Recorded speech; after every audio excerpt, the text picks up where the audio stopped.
Kwa upande wa usalama barabarani, ajali zimepungua kwa kiasi kikubwa katika mkoa wa Dodoma, na hii inatokana na ushirikiano ambao tumekuwa tukiupata kutoka kwa wananchi, lakini pia wasafiri ambao wamekuwa wakitoa maoni yanayo fanya mipango kazi yetu kuboreka kutoka wakati mmoja kwenda wakati mwingine.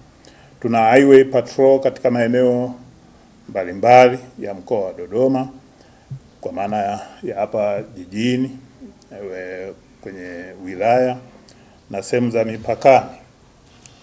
Vile tumekuwa tukifanya ukaguzi wa vyombo vya moto vinavyoingia na kutoka hapa mkoani. Kuna vituo mahususi vya ukaguzi pia kwa vyombo vyote vinavyoingia na kutoka. Jeshi la Polisi kupitia kikosi cha usalama barabarani, kuna dawati la utoaji elimu ya usalama barabarani ambayo imekuwa ikitoa elimu ya usalama barabarani na kuyafikia makundi yote. Vile elimu imeendelea kutolewa kupitia katika majukwaa mbalimbali, vyombo vya habari, redio, television, machapisho mbalimbali pamoja na mabonanza ya kimichezo.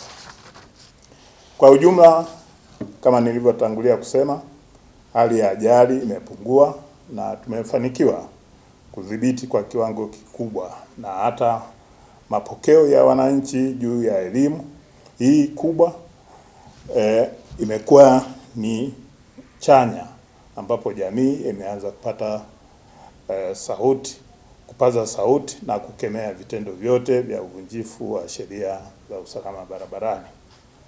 Niendelee kutoa wito kwa wananchi kuendelea kushirikiana na Jeshi la Polisi kwa kukemea vitendo vya uvunjifu wa sheria za usalama barabarani, na hasa kipindi hiki tunachoelekea kwenye sikukuu za mwisho na mwanzo wa mwaka.